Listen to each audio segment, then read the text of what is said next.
היום יום שלישי, ט"ז באדר ב', תשפ"ד, 26 במרס 2024. אנחנו נמצאות בשדרות, במסגרת הפרויקט הלאומי לאיסוף עדויות מנפגעי אוקטובר 2023. נמצאת איתנו ניצן שטרית, בוקר טוב. בוקר טוב. ואני המראיינת אורלי ליברמן. נשמח לשמוע על הרקע ממנו את מגיעה. אז אני ניצן שטרית, בת 38, במקור מאשדוד. בת שנייה למשפחה לא דתית. ההורים שלי חזרו בתשובה במשך החיים היותר בגירים שלי. יש לי שני אחים שהם קטנים ממני, במאחי הגדול יחסית בהפרש גדול. אחותי הקטנה ואני זה 12 שנים. אז הם גדלו לתוך בית יותר דתי, ואנחנו גדלנו לתוך בית חילוני. עם השנים גם אני ואחי חזרנו בתשובה, ובעלי הוא מיבנה במקור, הוא נולד לבית דתי, למד בישיבות. בואו נגיד שהחיים הפגישו אותנו בצורה מאוד מאוד שונה ומוזרה, כי הוא מבחינתו יצא לשידוכים בתקופת הישיבה, אך הוא נאלץ לחכות לאשתו עד גיל 30, שאשתו הייתה צריכה לטייל ולראות עולם ולחוות כל כך הרבה ושונה. אז התחתנו בשנת 2015.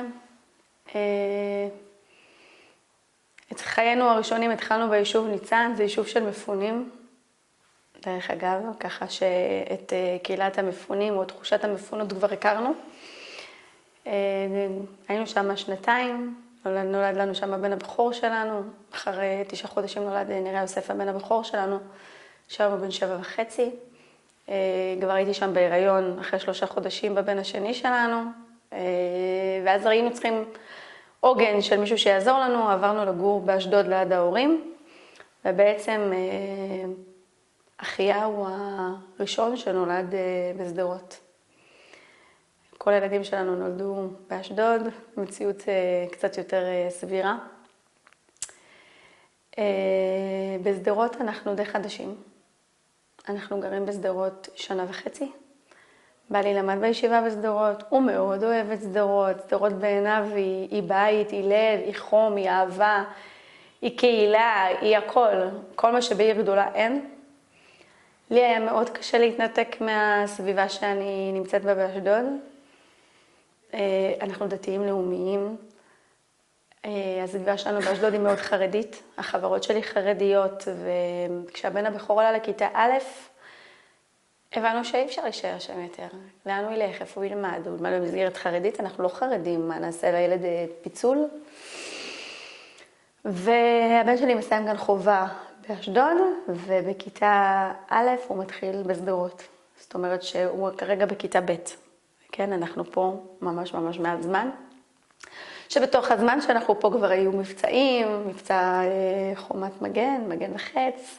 כבר מרוב כמות המבצעים אני כבר לא זוכרת שמות, לא אוחזת בשמות. בל"ג בעומר התחיל מבצע ומלחמה, אז יחסית בטווח מאוד מאוד קצר, חווינו פה הרבה. ומה שיפה זה שהילדים שלי מאוד אוהבים את שדרות, וגם אני אוהבת את שדרות. כאילו, יש בה קסם של להתאהב בה. יש בה קסם שונה של פעם, של משהו בתולי כזה, התחלתי. כל הערים הגדולות הן מאוד רצות אחרי מודרניזציה, ושדרות היא לוקחת אותך. הילדים שלי משחקים טטריס. לא נתקלתי בטטריס, אני חושבת, מאז שאני הייתי ילדה קטנה. ואני אהבתי את זה, זה קסם לי מאוד,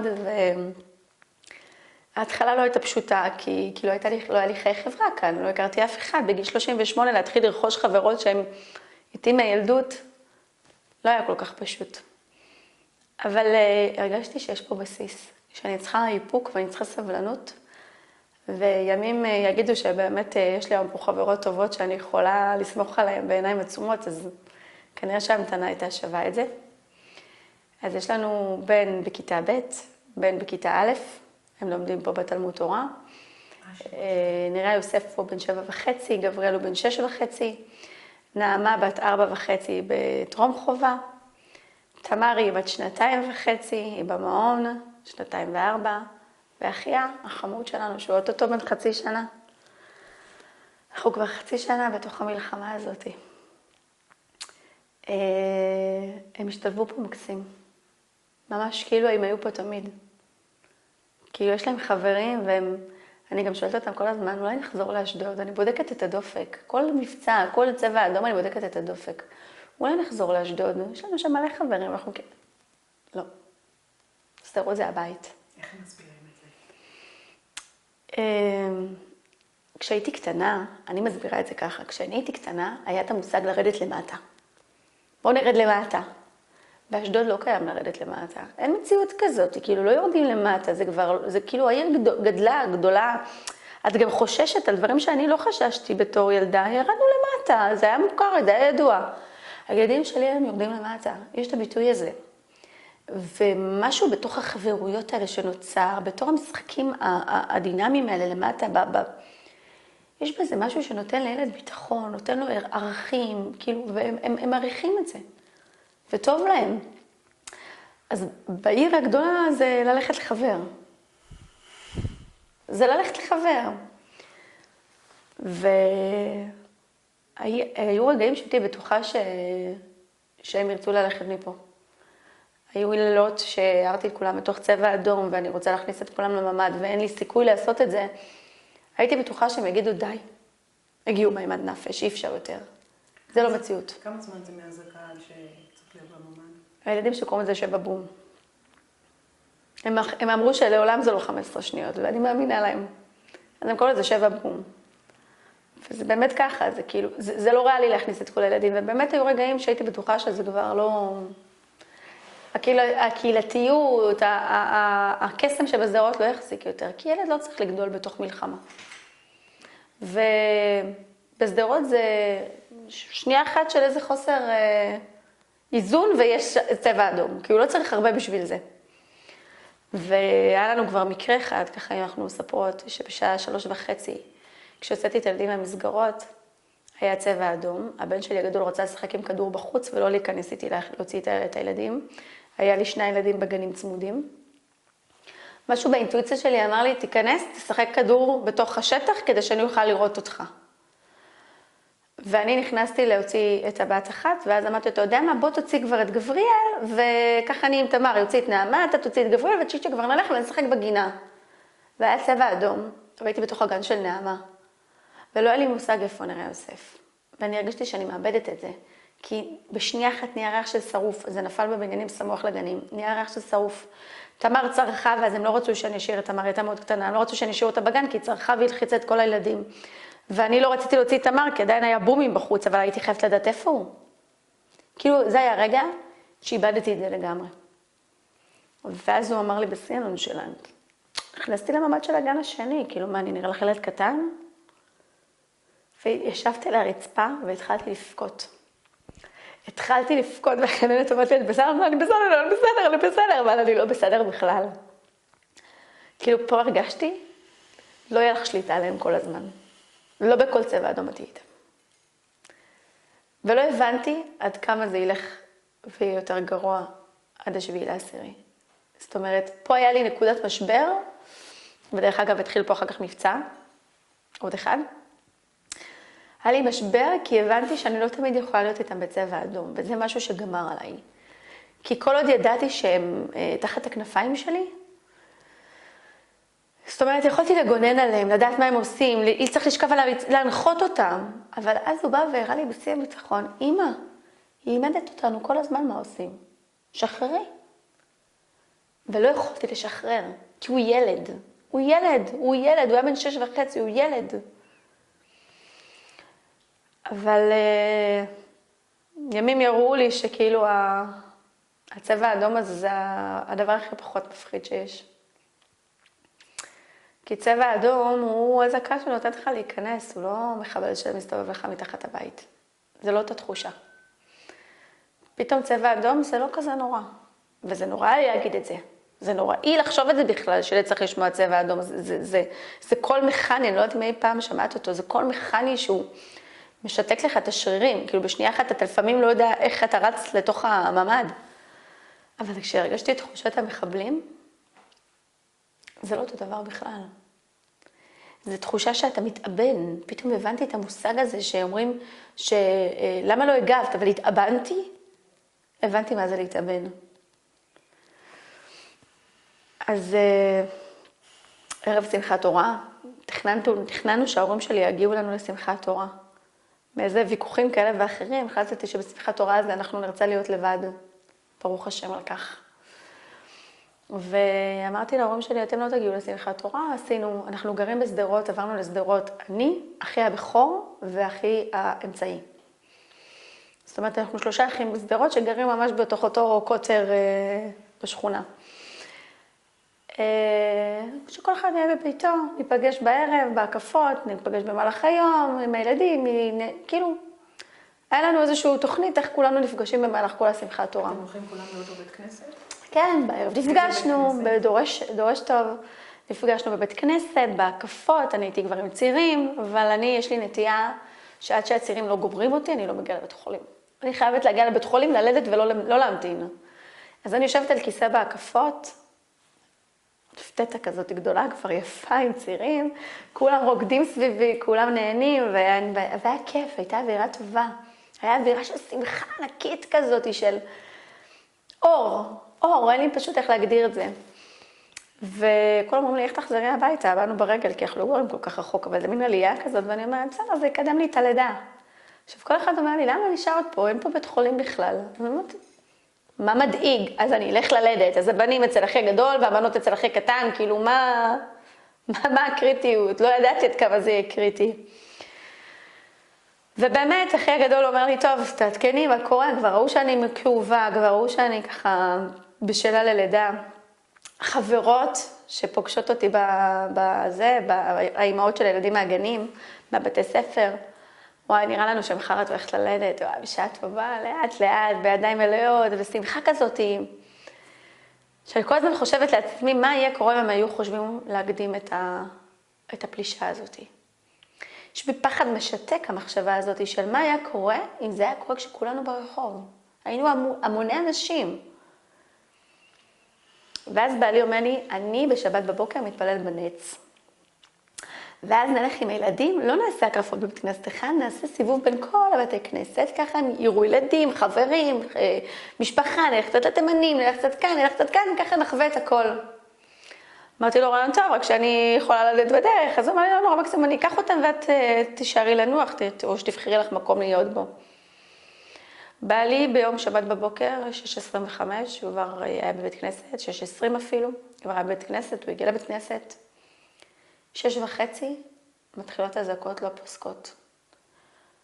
משהו שונה, משהו לא טפטוף, לא הצבע האדום המכני הרגיל, זה צבע אדום שלא מפסיק, הוא לא עוצר לשנייה אחת. אני עם כל הילדים בממד וחושך גמור ומזגן, ואני מתחילה להרגיש את נעמה שלי בת 4.5 רועדת בלי הפסקה. כאילו הידיים שלי עליהם, אני מרגישה שהיא רועדת, ממש כמו תגובת גוף לא רצונית. ואני אומרת לה, נעמה, מה יכול להרגיע אותך? אמא, ירגיע אותי אם יהיה אור. תדליקו את האור. אחרי כמה שאנחנו חושבים בממד וזה לא מפסיק, וילדים שואלים אותי, אמא, מה קורה? ואיפה אבא? אמרתי להם, אבא בתפילה, בואו נתפלל שהוא לא יחשוב לרוץ הביתה. שיחכה, ייגמר הצבע האדום והוא יחזור. ואני בראש כבר מעריצה מהלכים, זה לא מבצע, משהו קורה, אבל את לא באמת מבינה, כי במוח האנושי הנורמלי לא יכול להתאפס מה שקרה שם. וגם אם היית חושבת על משהו שונה, בטח לא היית חושבת על זה. אני יושבת עם ילדים בחדר, ומתחיל להיות חם מאוד, ואני אומרת לבן שלי, אני אביא לך את השלט למזגן ותדליק אותו, תביא לתינוקות שתדליק אותו. ואומרים לי, אל תצאי מהממד, עדיף שיהיה חם ושנשאר בממד. עכשיו יש לי ילדים קטנים, הם לא קמו, הם לא עשו את הצרכים שלהם, הם לא עשו כלום, הם כאילו קמו לתוך קיפאון בתוך הממד שאי אפשר לצאת ממנו. אני מביאה לקטנות את הסיר, יש לי סיר של גמילה, מביאה לקטנות, רצה, שוטפת בשירותים, חוזרת, רצה וזה, והגדולים אומרים, גם אנחנו עושים בסיר.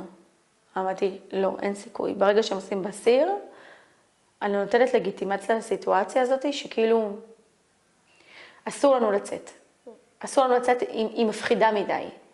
כאילו, ואני בתוך הראש שלי חושבת, לא רוצה שישאר להם איזה חריטות כאלה של צבע אדום, אני צריך להסתגר בצורה שאסור לי לצאת, שאסור... ואני מבריחה אותם אחד אחד לשירותים, ואני מבקשת מכולם לא לצאת. לוקחת אחד, תוך כדי שצבע אדום, רצה איתו. לוקחת אחד, תוך כדי שצבע אדום, רצה איתו, וכאילו, באיזשהו שלב אף אחד לא רוצה לשתות ולא רוצה לאכול. אני מבינה שהם כאילו במצב של הבנה, אם נוכל לפתח שירותים, אם נשתה לפתח שירותים, עדיף שלא. חברתי היקרה, הדר, שלחה לי עוגה כזאת מפנקת בערב החג. ורשמה לי שיהיה לך בקלות, והנה זה מגיע, וטטטה, עוגת קרמבו כזאת טעימה. ואני אומרת לעצמי, אני אגדל את הילדים, עוגת קרמבו מבית, מכינה להם משהו קטן עם העוגת קרמבו, הם מנשנשים בממד, הם לא מוכנים לצאת מהממד. בעלי נכנס בערך ב8:45. אנחנו לא מבינים את גודל העניין. רצו חברים שלהם שהם מביפרים, ואמרו להם משהו חמאס, משטרה, זה, כאילו, מילים שבאותו רגע בעלי לא הצליח לחבר אותם למשפט אפילו, אוקיי? כאילו מרוב אמרו להם, תפנו את בית כנסת מיד. אז הם אמרו, צבע אדום, אנחנו מתפללים בממד, כאילו מה זה משנה, תהיה בממד פה, תהיה בממד בבית, כאילו אותו היי נוח. חבר של בעלי רץ, פחד שאשתו תלד, כאילו, האנשי בית כנסת רצו בזמן שהיו מחבלים בכל מקום. מתוך נס ניסים, אף אחד מהם לא נתפס. בעלי הגיע הביתה, ויש לנו שכן מולנו שהוא חילוני, ואני קצת נראה על גבול התימוני אפילו. הוא צועק לבעלי מהמרפסת, הייתה מסיבה, רצחו איזה 60 רוקדים. ובעלי אומר לי, זהו, השמחת תורה זהו, שאתה קצת יותר מדי. כאילו, הרמת הכחשה שהייתה אצלנו לתוך סיטואציה שקורית שהיא מעבר להבנה שלנו, היא לא יכלה לקרות. כאילו, היינו במצב של כל מה שאמרו לנו, הדחקנו. היה איזשהו שלב שלקראת הבוקר, שהיה קצת, במץ בוקר 10:30, שהיה הפוגה בהזקות, מישהו דופק אצלי בדלת ב10:30 בערך. אני פותחת את הדלת, אחי הבכור. תגידי, אני אקח את הילדים, מה המצב איתך? עם צירים, משהו מתקדם, ומשהו בתוכי, לא רגוע, והוא מדבר עם בעלי, ואומר לו, תקשיב, הוא צעק לי, הוא זה, בזמן הזה שאחי נמצא אצלי, ברחוב למעלה, לכיוון הסופר, יש ג'יפים של מחבלים. אוקיי? אחי נמצא אצלי. והם אומרים, וזה, והוא אומר, אני אקח את הילדים, ואני אומרת לו, עזוב אותי, אני ילד עם ילדים, את הילדים אתה לא לוקח, משהו רק קורה, ואני לא יודעת להגיד מה, וכל מה שאמרו לי לא נשמע לי הגיוני, אבל שישארו איתי. בבקשה, תרוץ הביתה. אל תלך, תרוץ. שלא יתפוס אותך צבע אדום ברחוב, אוקיי? בכלל אני עדיין בסיטואציית הצבע האדום, אני בכלל לא בסיטואציה אחרת. אמר לי, טוב, אם משהו קורה, דברו איתנו, כאילו, היום בדיעבד, כאילו, מחשבה שעוד מה דברו איתנו, אף אחד לא דיבר עם אף אחד, כולם יהיו כל כך בהלם. אני יצאתי עם ילדים לשחק במרפסת. אמרתי לבעלי, לנפש שלהם, אם הם יישארו סגורים בממד, החרדה שהם יקבלו, לא נצליח לאסוף אותה. שיחקנו במרפסת, צבע אדום נכנסים, שחקים. מה שיחקתם במרפסת? מכוניות, הבנות שיחקו עם הכלים של המטבח, בכוונה או לא בסלון גם, במרפסת. הבן הבכור שלי כל שנייה חוזר לממד, לוקח לו משחק, יושב איתו כמה דקות בממד. אני לא רוצה ללחוץ אותו מצד אחד, מצד שני לא רוצה שהוא יישב כלוא בממד. חוזרים, הולכים, הוא הולך, חוזר, אנחנו יושבים, אני רוצה שירגישו שאין מה לפחד. יש כיפת ברזל, יש לנו את בורא עולם ששומר עלינו. צבע אדום, אנחנו בממד תוך שנייה, אנחנו בתוך הבית, אנחנו לא רחוק. לקראת הצהריים, בעלי הוא לוחם בעזה, הוא משוחרר, הוא שירת בגבעתי כל השירות שלו. אריאל. הוא אומר לי, משהו, מה זה מוזר? יש חיילים שפורסים ציר, כאילו מחפשים מחבלים. הוא קרא לזה באיזשהו שם, אני אפילו לא יודעת להגיד איך קוראים לזה. הם עושים, אולי זיק? לא יודעת, הם עושים פעולה שהיא לחיפוש מחבלים. ויש לנו ג'יפים ליד הרחוב, ממש. בדיעבד, חברה שלי שלחה לי תמונה של המחבלים עומדים על החומה של הבית שלנו, כאילו על הרחוב. אני כל פעם חושבת לעצמי בראש, מה היה קורה אם הם היו רואים אותי משחקת עם ילדים במרפסת? אף אחד מאיתנו לא היה שורד את זה. הם לא באו עם אקדחים, הם ירו RPG לכל מקום. חבר טוב של בעלי ושלנו, הדר, שנתן לי את העוגה, בעלה ואנחנו חברים כולם, זה ככה זה בקהילות. יש להם חלון כזה קטן, ממש מולנו כזה באלכסון, והוא עושה לבעלי ככה, כאילו, עכשיו הוא לא רוצה לצעוק מחבלים. כי אני חושבת שצעקה כזאת תגרום לכל יש לו אמבולנס של מד"א, ובביפר הוא ראה שיש חדירת מחבלים. ואני צועקת להדר, אל תעבירו את הבאסה לבד, בואו אלינו להעביר את הצבע האדום. והוא מסמן לנו ככה עם הידיים, לא, לא, לא, וכנסו. ואני כאילו, אני לא בהבנה מה קורה, אני לא מסוגלת להגיע למצב שאני קולטת את הסיטואציה. אני אומרת לו, טוב, הם לא רוצים לבוא, אולי הדר פוחדת לצאת, כאילו, כל התירוצים שיכלו להיות אי פעם, עלו לי בתוך הזמן הזה. ואז אני אומרת לו, תקשיב, יש לנו שכנה שהיא רווקה, צמודה אלינו, והיא מה זה פחדנית. מסכנה, כאילו, בוא נראה מה איתה. אני דופקת אצלה בדלת, אני הפלתי לה את כמה שנות חיים, עם הדפיקה הזאת בדלת, ואני צועקת לה, אושרה, תפתחי לי את הדלת, אושרה, תפתחי לי את הדלת. היא פותחת, ואני רואה את המסך דלוק בענק אצלה בבית, והיא אומרת לי, אל תשאלי. אל תשאלי, עשרות מחבלים בסדרות, מסיבה, ומוציאה כמויות של מידע, ואני בתוך הראש לא מסוגלת להבין את זה, לא יכולה, לא יודעת, סוג של הכחשה שהיא ברמה, ואני אומרת לה, לא, אושרת, מה? כאילו, היא אומרת לי, יש מלא מחבלים בתוך אשדוד, ואני רואה סרטון, שרואים ג'יפים של המחבלים נכנסים, כאילו, לתוך העיר. פה כאילו כשראיתי את זה ויזואלית, אמרתי לבעלי משהו גדול, אנחנו מפספסים. הוא מסתכל בטלפון שלו, הטלפון שלו דלוק על שקט, מתקשרים אליו מלא חברים שלי מהעבודה. דודות של, האחיות של אמא שלי, כאילו, כל מי שלא שומר שבת, כבר התקשר אלינו, ואני אומרת לו, אנחנו מפספסים בגדול, כאילו, יש פה משהו קורה. הדבר הראשון שעשיתי, הלכתי, סגרתי את כל החלונות של הבית, כל התרסים של הבית, סגרתי, נענו את הדלת מלמעלה ומלמטה.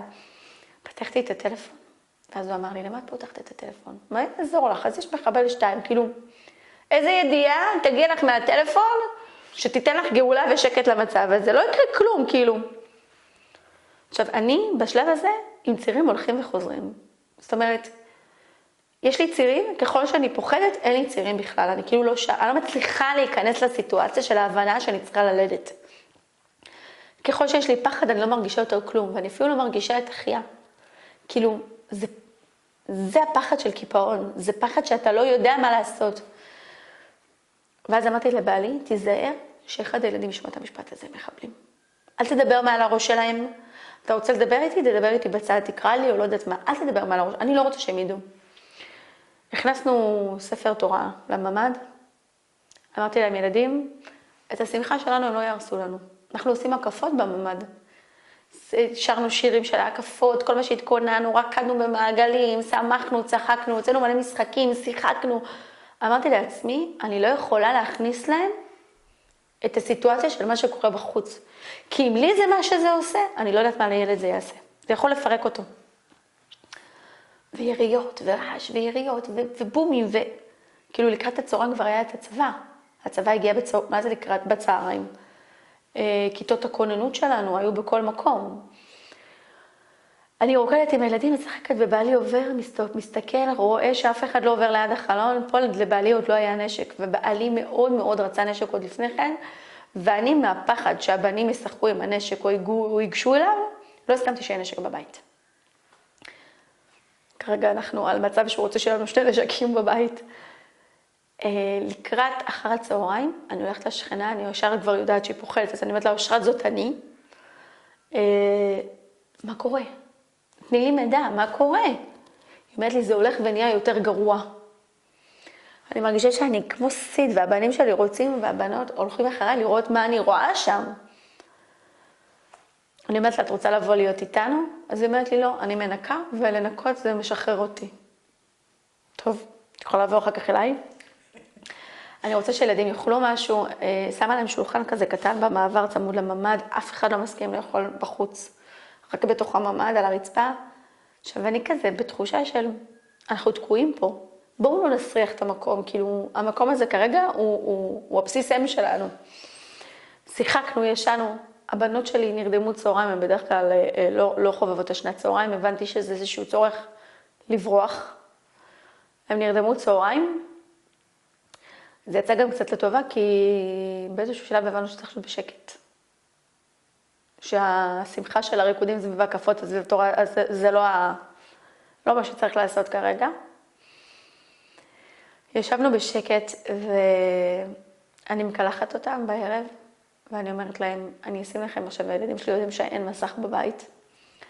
אני אשים לכם קצת מסך עם סרטים מצוירים, רציתי שיהיה משהו שימשוך את הראש שלהם לתוך מחשבה אחרת. זאת אומרת, תתנתקו מהצבע אדום, מחבלים וכו', וכן אמרנו לילדים שיש אנשים שהם עוינים בחוץ, וחייב לשמור על שקט, כי היינו חייבים למצוא איך הם לא יריבו, איך הם לא יצטרכו.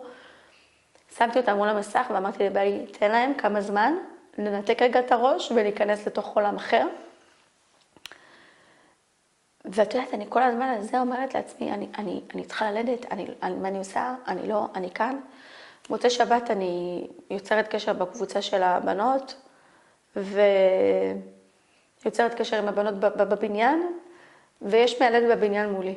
בבניין כאילו הזה, ואנחנו מתכתבות, והיא אומרת לי, אל תדאגי, אנחנו שתי מיילדות. דיברתי גם עם החמ"ל, החמ"ל אומר, הן לא באות לילד אותך בשום פנים ואופן, הן לא יוצאות מהבית. אוקיי, כאילו גם הפתרון שחשבתי שהוא הגיוני, אז הוא לא הגיוני. הן לא יכולות לצאת בבית. פה אני מבינה שיש מחבלים בכל מקום, בכל רחוב, בכל סמטה, בכל פינה. ואז אומרים לי, תראי, תנסי להתגלגל עם זה, אם אין ברירה, יגיע אמבולנס לילד אותך בבית. אני לא יכולה לחשוב על הסיטואציה הזאת. הילדים ילדו איתי בממד, כאילו, איך? אי אפשר ללדת בחדר ליד, כי אם יש הזקה בתוך הלידה, אני לא יכולה להגיע לממד. אי אפשר שהילדים יהיו בחוץ, ואני גם לא יכולה להעביר אותם לבית של אף אחד. כי אף אחד לא מסוגל לשמור על הילדים שלו, אז הוא ישמור על ילדים של מישהו אחר. פה אני מתחילה להבין שכאילו אני צריכה לקבל איזושהי החלטה. מה גרוע או מה גרוע יותר? האם ללדת עם הילדים בממ"ד? האם הילדים יהיו בחוץ? ואני אומרת לבעלי, אני לא יולדת. אני לא יולדת, אני לא יכולה ללדת ככה, אני לא יולדת. ואני ממש מדברת עם הבטן ואני אומרת לתינוק, אני יודעת שהגיעה שעתך, אני יודעת שאנחנו בשבוע 40, אני יודעת שצריך ללדת, אבל אסור לך לצאת. אסור לך לצאת, וממש אני בתחינה לקדוש ברוך הוא ואני מבקשת, תעצור את הצירים האלה, אני לא יכולה ללדת. לרגעים מסוימים זה כן עבד. הלילה של מוצאי שבת היה קשה ברמה שהיא לא נתפסת. הצלחתי להרדים את הילדים עם מוזיקה סביבנו, כזה ככה שישתיק את רעשי הפגזים ברחוב והטנקים הנוסעים. אני לא מצליחה לעצום עין דקה. אני יושבת על הרצפה עם הראש ככה על המיטה ואני עם צירים, ואני לא יודעת מה לעשות, כאילו, אני ללדת בחוץ לא יוצאת. אין סיכוי שאני יוצאת ללדת ומשאירה את 4 ילדים קטנים בתוך הממ"ד. בתוך התופת הזאת שאין לי מושג איך היא תיגמר. והיו רגעים בממ"ד שהרגשתי שלצה"ל אין שליטה. זאת אומרת, אני משאירה את הילדים שלי בהפקרות פה. עכשיו, תבינו, בצהריים, אני אומרת לבעלי, אין מטוס, אין מסוק, אין כלום, צה"ל לא מגיב. אין יריות, אנחנו שומעים יריות, אנחנו מכירים את היריות. יש רעש של קלאץ', ובעלי אומר לי, רעש של קלאץ' זה רעש של מחבלים. עכשיו, אני לא יודעת אם טוב לי שהוא יודע את המידע או לא טוב לי שהוא יודע את המידע, לפחות אנחנו כבר לא במרפסת. ואני אומרת לו, אני לא יכולה לצאת ללדת, אני לא יכולה להשאיר אותם פה, אני לא יכולה להגיע לחדר לידה בכלל עם המחשבה שהם במקום הזה. וככה עובר כל הלילה, אני ערה ואני עם צירים, ואני אומרת, בורא עולם, תעזור לי בבקשה, אני לא יכולה ללדת, ואני לא מזמינה אמבולנס. ובעלי אמר לי באיזשהו שלב, תדלי ככה על הרצפה, לבד. ואתה מה זה משנה? אז הגיע האמבולנס תוך דקה, גם בדיעבד, לא בטוח שהיה מי שיכול לבוא לילד אותי. האמבולנסים סחבו פצועים אחד על השני, לא בטוח שבכלל אחריהם, כאילו מי שיכול. האופציה היחידה שיכלה להיות זה שהשכנה הייתה מילדת אותי.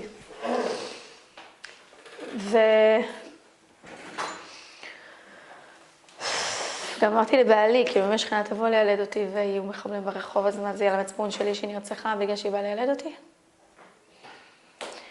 וככה אני מעבירה לילה שלם עם צירים, עם בכי, עם דמעות, עם תפילות, עם תחינות, עם מרמור ענקי, שכאילו לידה זה דבר כל כך קשה. למה אני גם צריכה לעבור אותו עם מחבלים בחוץ? לקראת, הקבוצות נשים, הנשים לא ישנות. תדעו שנשים לא ישנות. לא ישנות, הן לא יכולות לישון. הקבוצה פועלת, 1 בלילה, 2 בלילה, 3 בלילה, הגברים ישנים, הנשים ערות. ובשעה 5 בבוקר, 4:30 שולחת לי הודעה רקפת, ואני שולחת להם בקבוצה. אני עם צירים, אני צריכה ללדת. מה אני עושה? אם יש מישהי שיש לה איזה חוכמת המונים, זה הזמן להוציא אותה.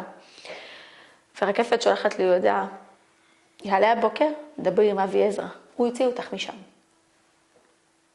אני בלב שלי צוחקת, כן? כי מי יבוא להוציא אותי? כבר הבנו שיש את האוטובוס של הגמלאים, הבנו את המלחמה במשטרה, הבנו את הרציחות, הבנו שהאימא של המטפלת של הילדה נרצחה, הבנו את גודל האסון, כאילו, דאז הוא היה יותר גרוע, אבל כבר אז הבנו שאנחנו לא בראש מעייניו של אף אחד.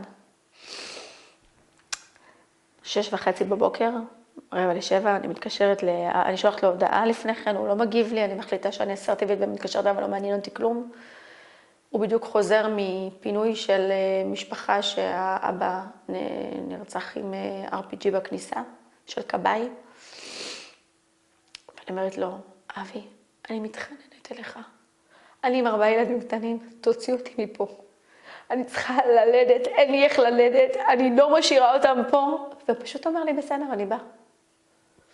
עכשיו בשבת, הייתי בתסכול כל כך עצור, שלקחתי מזוודה ענקית, והרסתי מלא בגדים. ארזתי מלא בגדים, הוא אומר לי, את מוכנה? כי 10 דקות אני מגיעה. אמרתי לבעלי, מה שיש במזוודה, אנחנו לוקחים, לא מעניין אותי, הוא מגיע, אנחנו יוצאים מפה. הילדים שלי עוד ישנים, עם פיג'מות, שמנו להם סנדלים. עכשיו הוא אומר לי, אני למטה. ואני אומרת לו, אתה בטוח?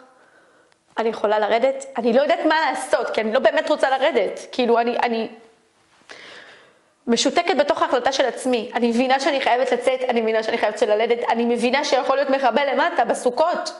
כל הסוכות מבחינתי היו מועדות לפורענות למחבלים. ובעלי אומר לי, אין ברירה, אנחנו יוצאים. אין ברירה. לא יהיה לנו עוד אופציה שמישהו יבוא להוציא אותנו. הוא מגיע עם קבוצה של חיילים, נשקים ככה בשלוף, כאילו, לא משהו עדין, לא משהו. והם רק רואים שאני עם 4 ילדים קטנים, כל הפנים שלהם משתנות, כל הרשת פנים שלהם משתנה. וזה מקרה עמך ישראל, וזה עם ישראל, והעם היהודי הרחמן, והמלא טוב הזה. הם מרימים את הילדים שלי, סוחבים אותם ומצחיקים אותם. לאן עושים? עושים לסבתא? איזה כיף, הולכים לסבתא באשדוד, איזה יופי, והולך להיות לכם אח חדש, ואיזה כיף, ושיחה כאילו אנחנו יוצאים לבילוי. אבל בצד הם אומרים לי, אתם שוכבים על הרצפה באוטו, אתם לא מרימים את הראש, ולא משנה מה קורה, אתם לא מרימים את הראש. את לא מסתכלת מהחלון, והם לא מסתכלים מהחלון. והוא אומר לבעלי, אתה מפעיל 4 וינקרים, כי זה הסימן שלנו שאתה לא רכב חשוד, אתה נוסע 120, אתה לא עוצר, יורים עלינו, אתה לא עוצר, יש צבע אדום, אתה לא עוצר, ואנחנו נוסעים במהירות לצאת מהעיר. אני עם בטן ענקית של חודש 9, אני לא יודעת בכלל איך אני יכולה להגיע למצב שאני שוכבת על הרצפה. הילדים לא קשורים, אני שמה אותם מתחתיי, אני מכסה אותם בכוונה, כי אני מפחדת שמייצר הסכנות הם ירימו את הראש. ואז הוא אומר להם, תקשיבו, החייל, אם יש צבע אדום, אתה כבר על הרצפה. כאילו, אתם לא צריכים באמת להישחרר. שאלת לבעלי, הילדים שלנו כל כך חכמים, איך הם קנו את זה? כאילו, מה יעזור לשכב על הרצפה בתוך האוטו?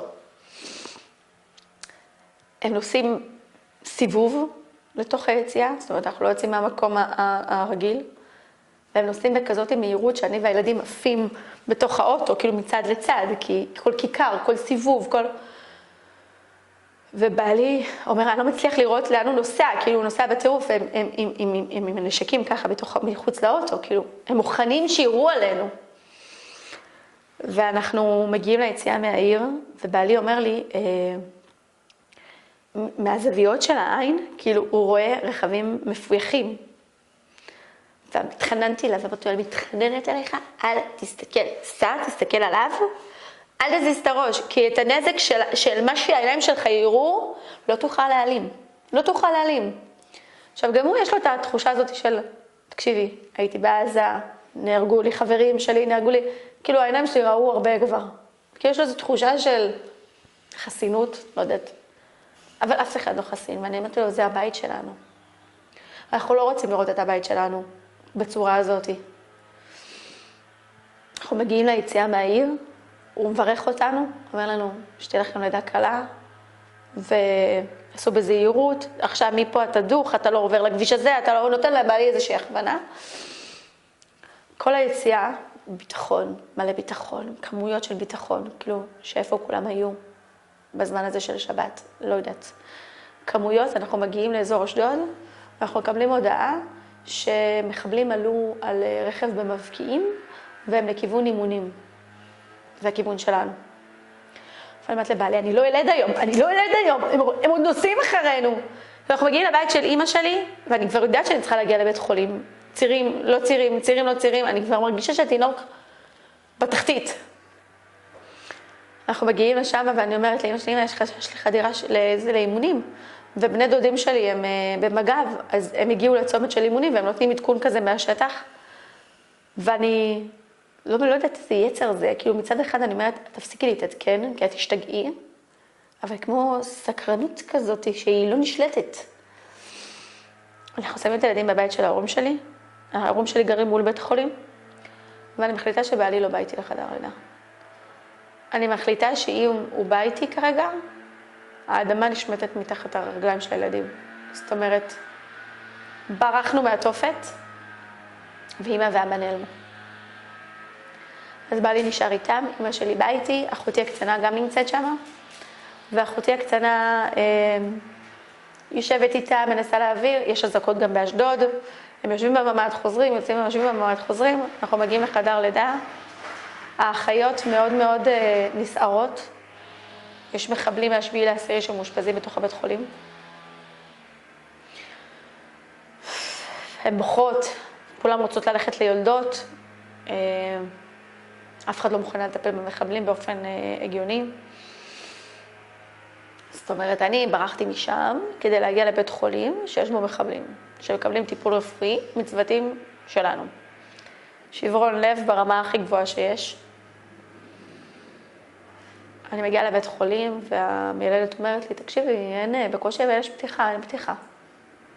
הגוף בטראומה, הוא אסוף, הוא לא משתחרר, אי אפשר ללדת ככה. את רוצה ללכת הביתה? אין לי בית כרגע ללכת אליו, ואני נשארת פה ללדת, כי אני יודעת שאני צריכה ללדת. והן מביאות לי, הן באמת מנסות, הן מביאות לי איזה רפלקסולוגית או משהו כזה, שתנסה לעזור לי, אבל זה לא זה, אני לא שם בשום צורה שהיא, אני בפחד על הילדים, אני חושבת עליהם, אני חושבת על מה קרה, מנסה לאבד את מה שעברתי רגע כדי לצאת לכאן. ורק אחר הצהריים באה מישהי ואומרת לי, תקשיבי, קחי אפידורל, תאבדי שליטה רגע. בתוך השליטה הזאת את לא תצליחי ללדת. אני שומעת את האחיות מתלחששות, יש חשד לחדירת מחבלים מהדיונות באשדוד, יש להם עוצר יציאות, הן לא יכולות לצאת הביתה. הילדים שלי נמצאים מול הדיונות באשדוד, אצל ההורים שלי. הרגיש לי כאילו הלידה הזאת לא תגיע לעולם. עכשיו הם באמת ניסו להסתיר את המידע, אבל כל הבית חולים עם טלוויזיות שאת רואה בכל מקום, מה קורה, איפה קורה, איך קורה, חשש לחדירה באשדוד, בדיונות מאזור ט"ז, וזה כאילו כל המידע רץ לך בתוך הראש, ואת רואה את עצמך גם על הילדים שלי מול הדיונות עוד הפעם. אני בדיונות בבית חולים הזה.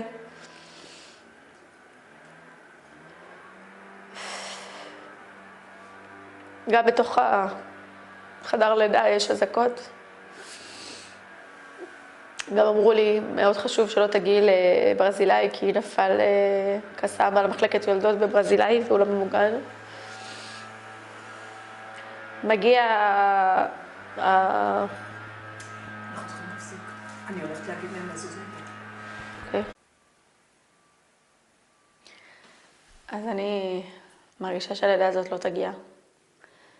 וכל הזמן קופצים סיפורים, דברים, אמרות, בכי של החיות שאני רואה אותן נשברות לידי.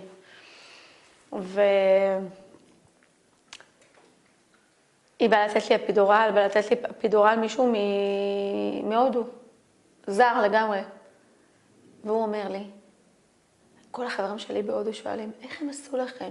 צבא ישראל שהוא כזה חזק, איך? והוא עוד יותר מוסיף לי את האנדרנלין, והוא אומר לי, אני לא מצליח להבין, איך זה קרה לכם ואיך זה? והוא נותן לי את האפידורל, והוא כל כך מתלהם שהוא לא נותן לי את האפידורל טוב. צד אחד שלי השתתק לגמרי, צד שני לא הרגיש כלום. השתתק ברמה שלא יכולתי להזיז את הרגל בכלל, וצד שמאל פעיל רגיל. אומרת לי, המיילדת, טוב, אין ברירה, נשים אותך על הצד, והאפידורל ירד מרגל אחת לרגל שנייה. אמרת לי, תעשי לי טובה, אמא, תנוחי קצת, תשני. אני אחזור עוד שעה וחצי, ואנחנו נתחיל לידה. אמא שלי יושבת לידי, ואני אומרת לה, לכי תשתי קפה. לכי תשתי קפה, תעשי משהו עם עצמך. כאילו, הלידה הזאת היא סיוט מתמשך שלא מגיע ללידתו, ואנחנו לא רגילות ללידות כאלה. ואמא שלי הייתה איתי בכל הלידות, ואמרתי לה, לכי.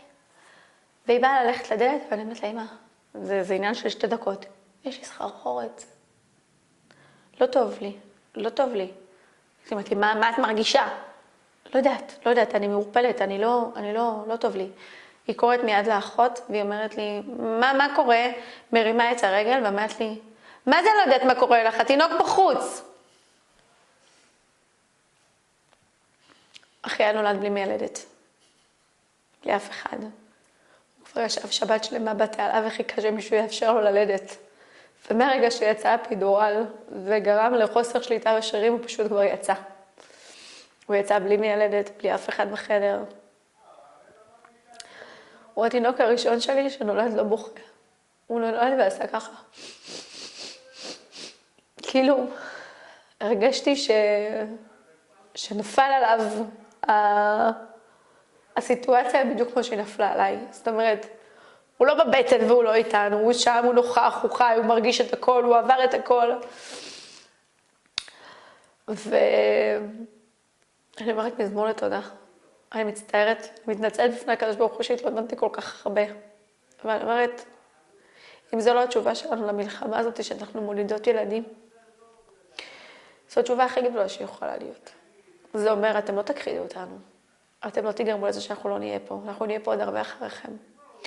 והתינוק הזה הוא הסימן לזה שאנחנו נשאר פה עוד הרבה אחרי. אני אומרת מזמור לתודה, אמא שלי לוקחת את התינוק, אני לא יכולה להחזיק את אחיה בכלל. יש לי התקף, ספק חרדה, ספק אפידורל, ספק אנדרנלין. אני רועדות לי הידיים ברמה שאני לא יכולה להחזיק אותו בכלל. אמא שלי שמה אותו עליי ומחזיקה אותו בעצמה. וככה, לדעתי, עד למחרת אפילו לא התקרבתי. לא יכולתי לעמוד, לא יכולתי לתפקד, לא יכולתי לעשות כלום. הגיע הלילה, לא יכולתי לעצום עין. הייתי השומר של החדר לידה. עשיתי פטרולים בחדר לידה, הלוך חזור, והם אמרו אותי, תנוחי קצת, תשתי אפידורל, תשתי חופטלגין, תשתי משהו ותלכי לישון. לא עצמתי עין יומיים, לא עצמתי עין בכלל. רציתי ללכת לילדים שלי. עשיתי איתם שיחת וידאו מחדר לידה, ניסיתי לאסוף את כל הכוחות שלא היו בי כדי להראות להם שיש תינוק חדש בבית. שחררו אותי מהחדר לידה, הלכתי לבית של אמא שלי. כבר בלילה הראשון היה לי התקף חרדה מאוד קשה. רעד לי כל הגוף, לא הצלחתי לתפקד, לא הצלחתי לקום, לא הצלחתי להרים ידיים, והיו רגעים שאמרתי לעצמי, אולי אני צריכה כדור, כי אין לי שליטה על זה. אבל פשוט תרגלתי המון נשימות, ניסיתי להחזיר את המרכז לחיים שלי. התלבטנו המון על השם שלו, המון. כל אחד אומר לך, הוא צריך שם של תקומה, כאילו... ואמרת לבעלי, למה הוא צריך לסחוב את התקומה על הגב שלו? כאילו עצם בנוכחות שלו יהיה תקומה. וכל אחד אומר, עמיחי, לדעתי בכל מלחמה יש איזה סרט של עמיחיים, של עם ישראל חי. ואני אומרת לו, ביום של הלידה, הוא לא עמיחי, הוא לא. ומאוד רציתי את השם אחיה, הרבה לפני שאחיה הזה נולד, רציתי אותו כבר בן השני, כי זה שם שקרוב לליבי, אבל נראה ואחיה היה נשמע לי כמו צילי וגילי, ופחות זרם לי. ואז מישהי הסבה צוות ליבי אחרי הברית ואמרה לי, אחיה, אחיה. והפסוק בתהילים אומר, לא אמות כי אחיה ואספר מעשה היה. זאת אומרת שהיה פה המון ניסים. היה פה המון ניסים, אחי שרץ הביתה, בעלי שחזר מבית כנסת, כל הבית כנסת של בעלי שבעצם הגיעו הביתה והצליחו לחזור לבתים שלהם. כשעשרות מחבלים ברחוב, אז לא אמות כי אחיה, ובאמת באמת היו רגעים שפחדתי שאני ילד ואמות. שאני ילד ואמות, כי כאילו, אם אני ילד לבד ואף אחד לא יהיה שם כדי לסייע ללידה הזאת, אז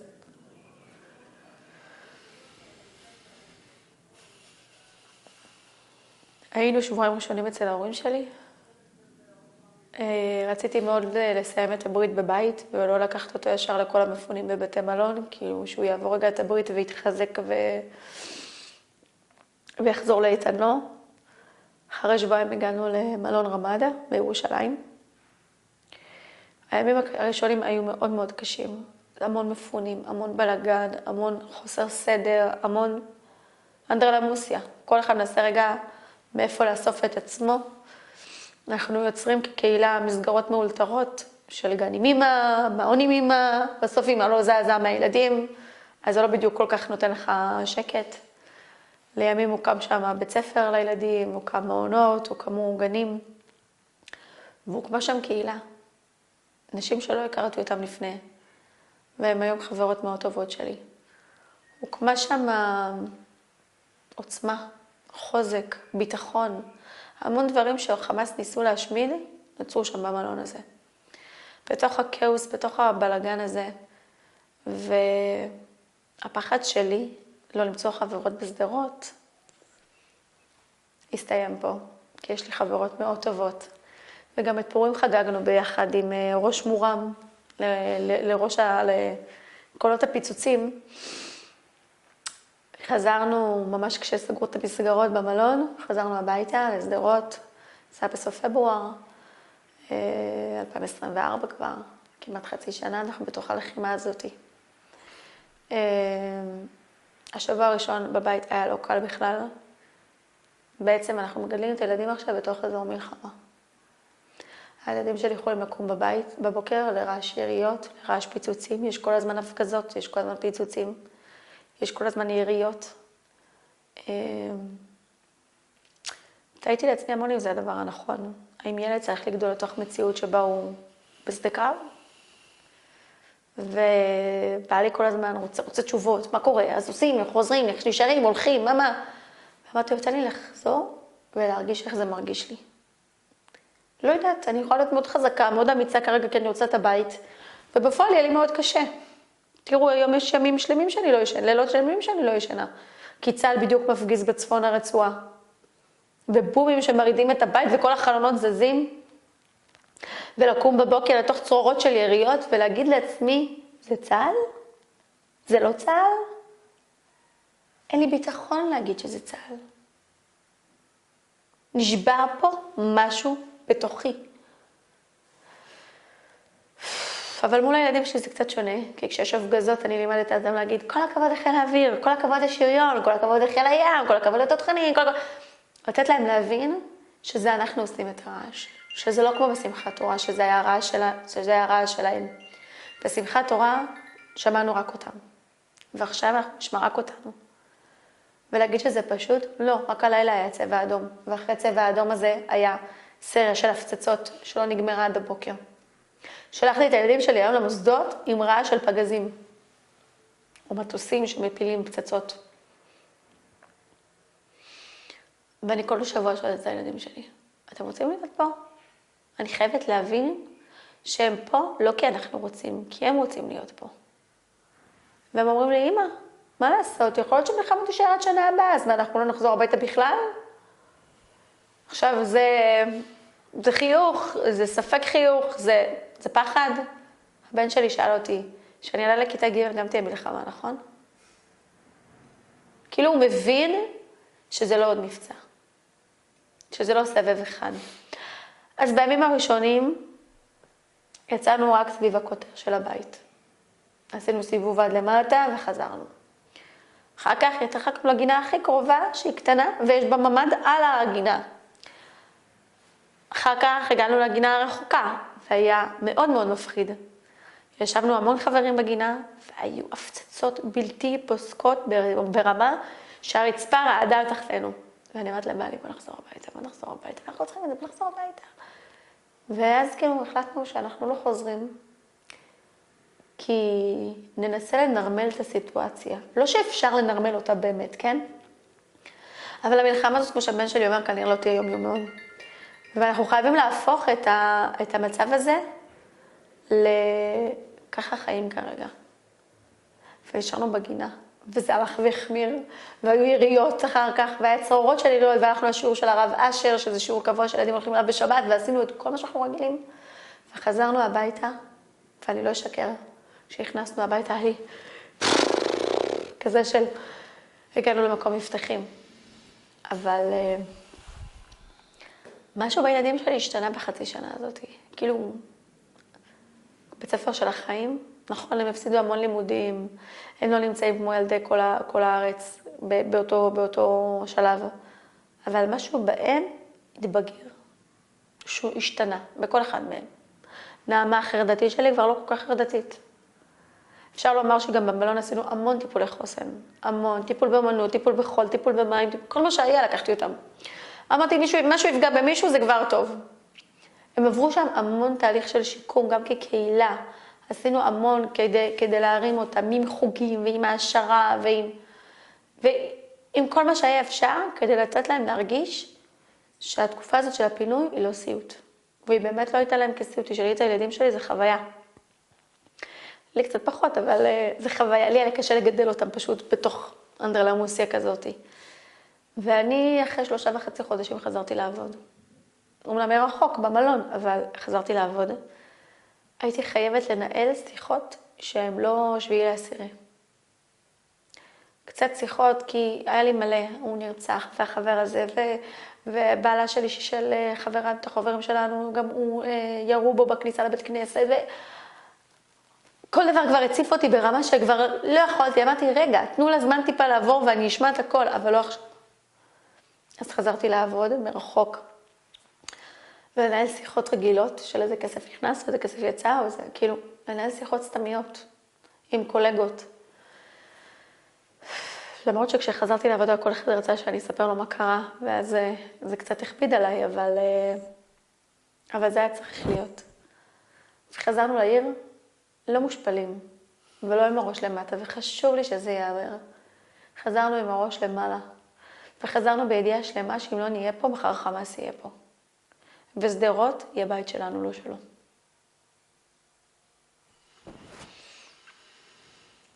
בואי ניקח נשימה רגע. לגמרי, צריך לזכור לנשום כל התקופה הזאת. לפני שאני אשאל אותך כמה שאלות, אני רוצה לציין את זה שביקשת הנחיה, ולא היה צורך בכלל. אפס צורך. מדהים, תודה. אני בכל זאת אשאל אותך כמה שאלות, כי החסרת חלקים בדרך. אבל לפני הדרך ארוכה הייתה. כן, לפני שאני אגיע לחלקי פרטי מידע מעניינים, שאני חושבת שכדאי שיאמרו, אני רוצה לשאול אותך, מאיפה הכוח? מאיפה העוצמה הזאת? תמיד יש בי פחד שאיך שאני אתנהל, ישפיע על הילדים שלי. זאת אומרת, אם אני אכנס עכשיו לחרדה ופחד והפקע ואתחיל להשתגע, כאילו, אני אשרוט אותם, והתיקון של זה יהיה מאוד מאוד קשה. אז אני תמיד פועלת מתוך מקום רציונלי, ואני גם בן אדם רציונלי באופי שלי, כאילו בטבע. ואני גם זוכרת שאמרתי לילדים שלי, כשהגענו לבית של ההורים שלי, לא ברחנו. היה לי חשוב שהם יבינו שההימלטות הזאת מסדרות עם החיילים היא לא בריחה.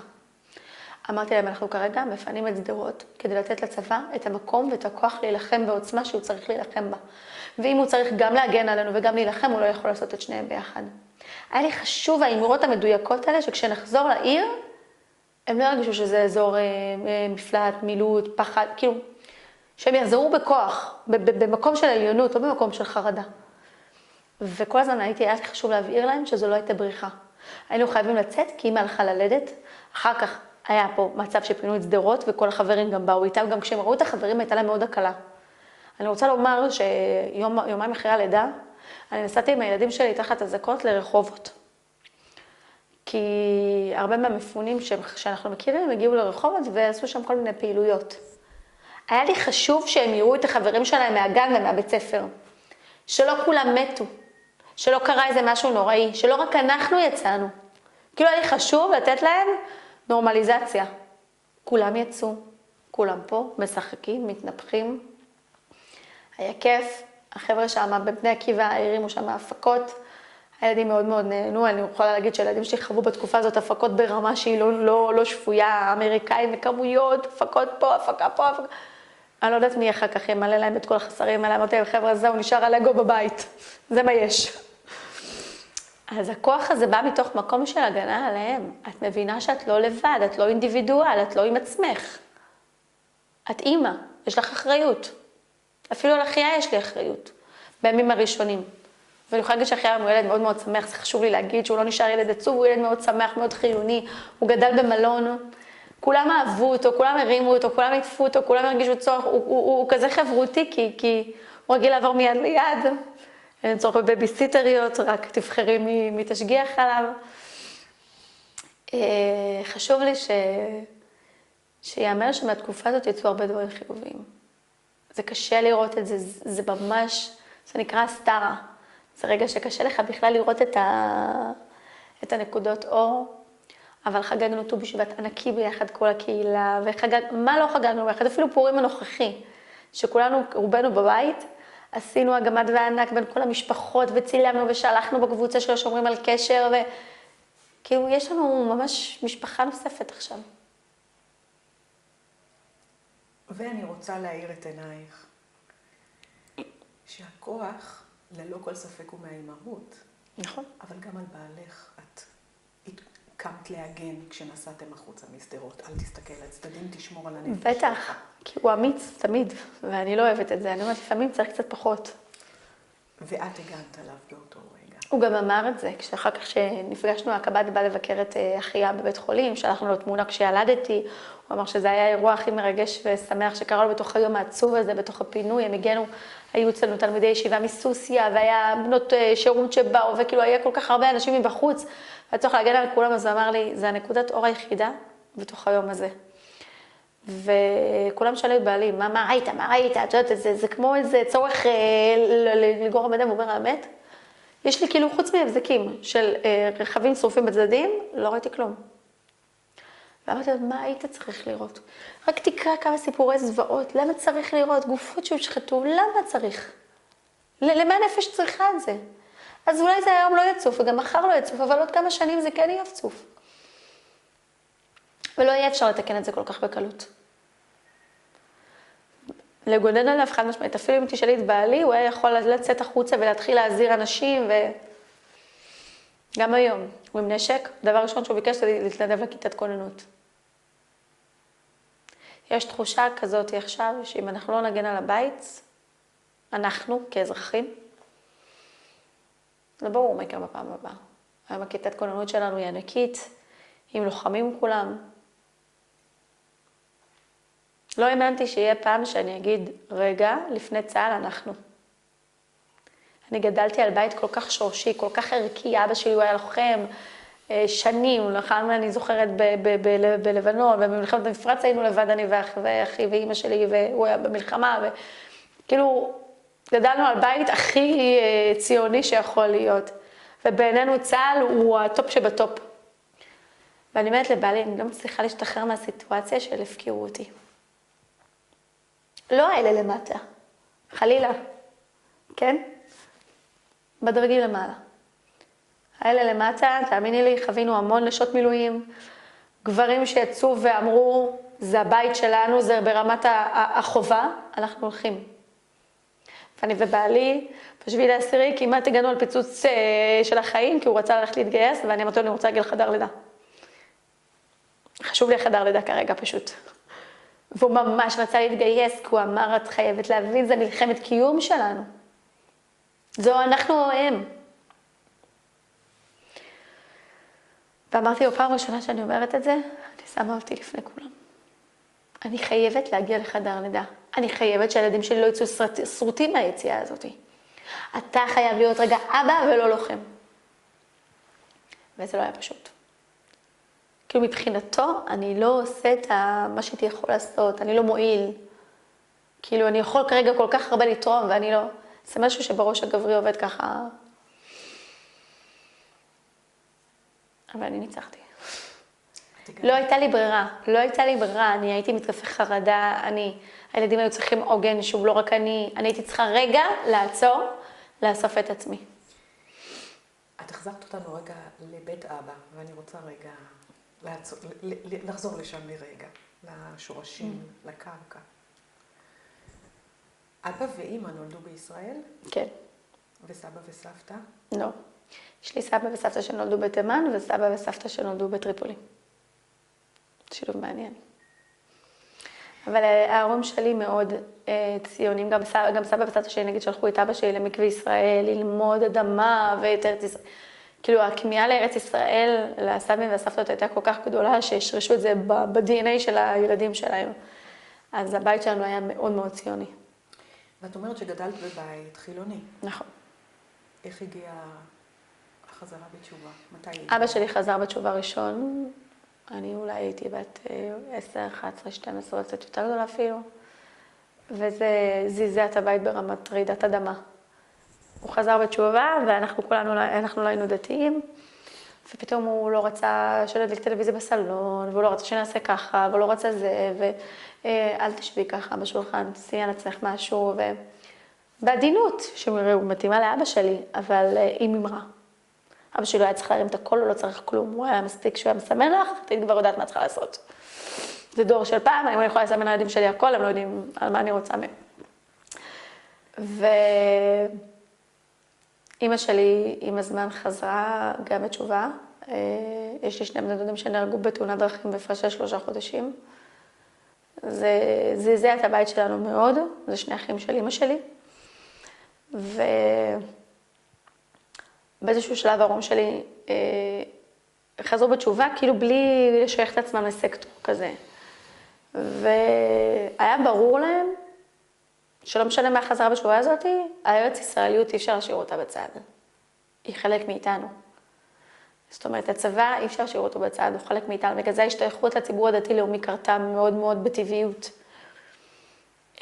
לימים אני ואחי הגדול למדנו באוניברסיטה, ביחד, כאילו כל אחד בתחום אחר, אבל היינו גרים בבאר שבע ביחד.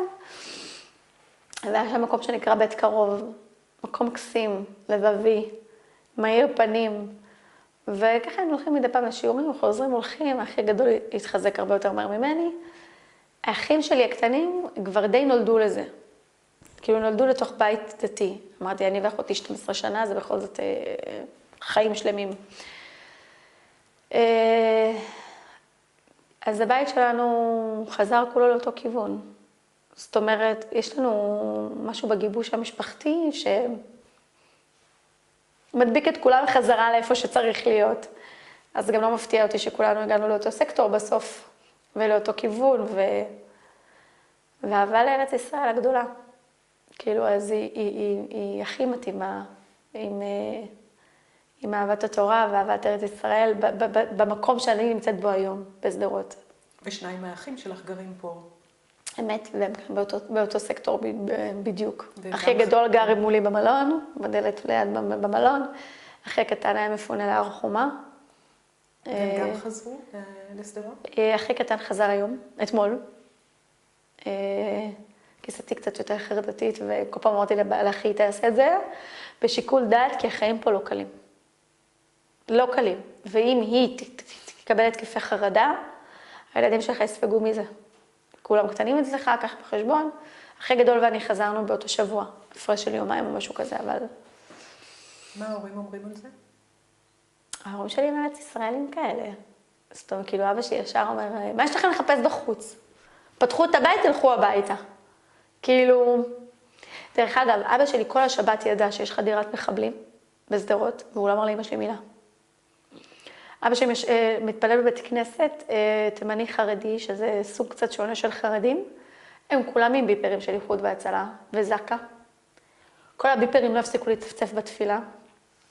הוא מהר מאוד הבין שיש חדירת מחבלים גדולה בשדרות, והוא לא אמר לאמא שלי מילה עד צאת שבת. הוא אמר לי, מה יועיל המידע הזה? כאילו, חוץ מלאכול את עצמה כל השבת, מה יועיל המידע? צאת שבת, אני אסתפר, אני אוכל להתקשר אליכם ולראות מה קורה, כאילו... גם הוא בתפקיד מגן. תמיד. תמיד יש מישהו. אני חושבת שהתפקיד הזה הוא לכל אחד בסיטואציות שונות.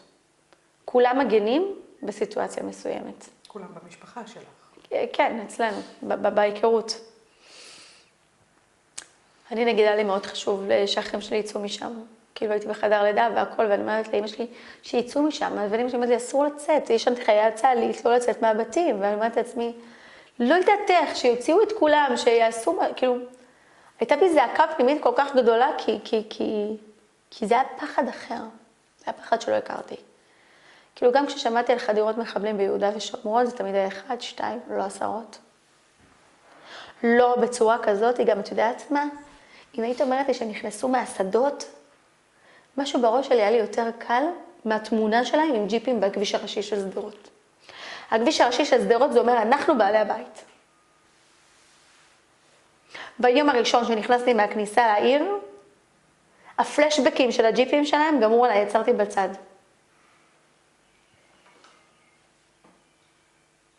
זה משהו לא מפחד, זה משהו אמיץ להגיד, אני נכנס מהשער הראשי, אני לא נכנס כמו גנב מהצד.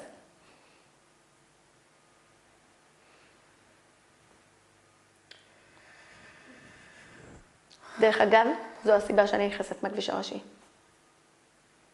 הייתה תקופה ארוכה מאוד שנסענו מהכביש האחורי, של 232 מאחורי שדרות, ובאיזשהו שלב אמרתי, לא, אני נכנסת מהכביש הראשי. אני בעלת הבית פה, לא אתה.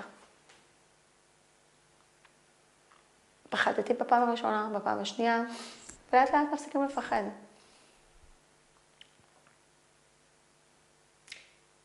מה התוכניות מכאן והלאה? הכי חשוב, לא לשכוח את זה שזה קרה. לא לתת לשגרה, לגרום לנו להרגיש כאילו, בסדר, זה קרה, אבל זה היה. לא, זה לא היה, זה יכול להיות כל יום.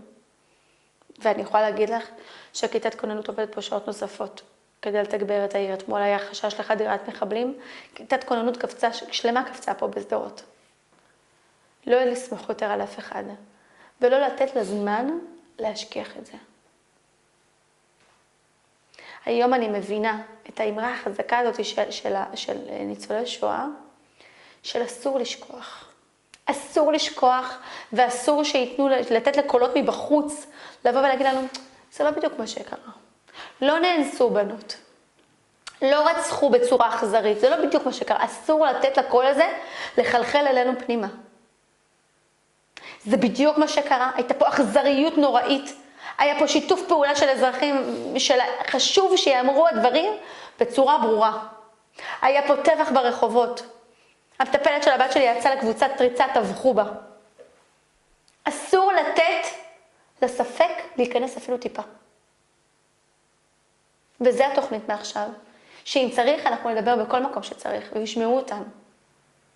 ישמעו תושבי שדרות כי הם לא סוג ב' והם לא אמורים להיות מאחורי הקלעים ולספוג את קולות המלחמה כרגע. אנחנו רוצים ביטחון, ואנחנו נצעק את זה כמה חזק שצריך כדי שישמעו אותנו. אנחנו פה עכשיו כדי לשמור על חלק נכבד מאוד משטח מדינת ישראל.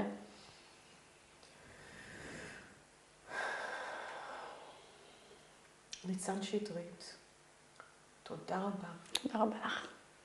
על הנדיבות והאומץ והכנות והפתיחות והכוח העוצמתי הזה. תודה. קרן שמש, בתקופה סגרירית מאוד. לגמרי. תודה רבה לך. הצטרף אלינו אחיה שטרית. אמת. שואלת אותו בן חצי שנה. כימי המלחמה, את התאריך שלו, אני כנראה שאף אחד לא ישכח. שלום, יש לך מה להגיד? ואני שומעת ששואלים אותך, אם תלדי שוב. זו שאלה שהיא לא תלויה בסיטואציה הזאת. זאת אומרת, זה לא מה שיגרום לי לא ללדת, אלא הפוך, דווקא זה נותן לי איזשהו דרייב אפילו. ההחלטה אם ללדת זה לא ללדת, זה האם יש לי יכולת להוסיף עוד ילד בתוך 5 ילדים, כשהבחור שלי בן 7.5. לא הסיטואציה הזאת, דווקא הסיטואציה הזאת אפילו אומרת לי, צריך לא לדאוד. צריך לא לדאוד, צריך להגדיל את העם הזה.